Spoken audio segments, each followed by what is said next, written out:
Laws के सारे लोग सो गए। चारों ओर सुनसान छाया हुआ था, लेकिन रमेश बेड पर किताब रखकर अपनी गर्लफ्रेंड से चैटिंग कर रहा था और ये ऐसा पिछले 2 सालों से करता आ रहा था। रमेश के पिताजी एक रिक्शा चालक थे। कड़ी धूप में रिक्शा चलाकर अपने बेटे को कॉम्पिटिटिव एग्जाम की तैयारी के लिए पटना भेजे थे। महीने के हर 1 तारीख को रमेश के पिताजी ट्यूशन फी, रूम रेंट और खाने पीने का खर्च भेजा करते थे। लेकिन एक दिन की बात है, अचानक रमेश की माँ फोन करके कहती है कि बेटा, पिताजी की तबीयत बहुत खराब हो चुकी है, तुम जल्दी से घर आ जाओ।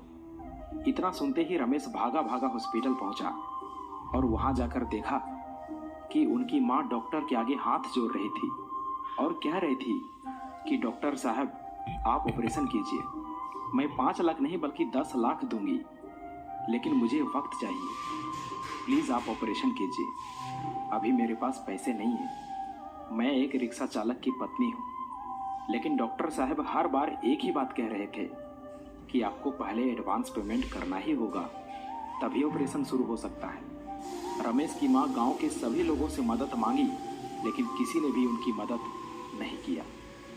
ये सब देखकर रमेश की आंखों से आंसू नहीं रुक रहा था और पैसों की कमी के कारण अपने पिताजी को खो दिया। रमेश चिल्ला चिल्ला कर कहने लगा कि माँ, ये सब मेरी वजह से हुआ है, मैं उतना काबिल नहीं बन पाया जितना अभी तक मुझे बनना चाहिए था। रमेश अपने आप को कोसने लगा और कहने लगा कि काश मैं अच्छे से पढ़ाई किया होता, अच्छे से मेहनत किया होता, तो आज मेरे पास जॉब होता, कुछ कर रहा होता और मैं अपने पिताजी को बचा पाता।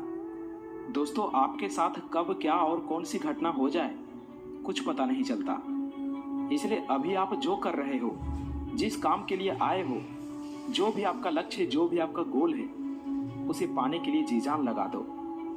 कोई तुम्हारी पर्सनालिटी नहीं देखेगा, कोई तुम्हारा दुख दर्द इमोशंस नहीं समझेगा। कोई पूछेगा तो बस इतना ही पूछेगा कि कमाते कितने हो। घर वालों ने तुम्हें नाम दिया, अब पहचान तुम्हें अपने दम पर बनानी है। अपने काम के प्रति इतने ईमानदार बनो कि असफलता दूर दूर तक नजर ना आए। प्यार का सहारा लोगे तो एक दिन बर्बाद हो जाओगे। अपनी शान और पहचान बनानी है तो मेहनत का सहारा लेना ही होगा, जी जान से मेहनत करना ही होगा। रोना बंद करो और अपनी तकलीफों से खुद लड़ो। देखो, समय तो तेजी से निकल ही रहा है। अगर वक्त के साथ मेहनत नहीं की, जिंदगी के एक एक महीने, एक एक सप्ताह, एक एक दिन, एक एक घंटे की वैल्यू नहीं की, तो साल के साथ साथ आपकी आधी जिंदगी कब निकल जाएगी कुछ पता नहीं चलेगा। याद रखना, कमजोर तू नहीं, तेरा डिसीजन है। तुझे तेरी डिसीजन से भी ज्यादा जिद्दी बनना पड़ेगा। याद दिला खुद को कि तुझे तेरी मंजिल बुला रही है। खुद को ऐसा बना कि तेरी मजबूरी भी तुझे तेरी मंजिल तक पहुंचने का रास्ता लगे। देखो, आपका इस धरती पर आना आपके हाथों में नहीं है और जाना भी आपके हाथों में नहीं है, लेकिन इसके बीच का सफर तो आपके ही हाथों में है। तो क्यों ना कुछ बड़ा करके जाए। अरे, तुम्हारी जिंदगी में सभी दुखों का नाश होगा अगर तुम्हारा संघर्ष सबसे महान होगा। अपने जीवन को इतना महान बनाओ कि आपकी जीवनी सुनकर दूसरे लोगों को महान कार्य करने की प्रेरणा मिले।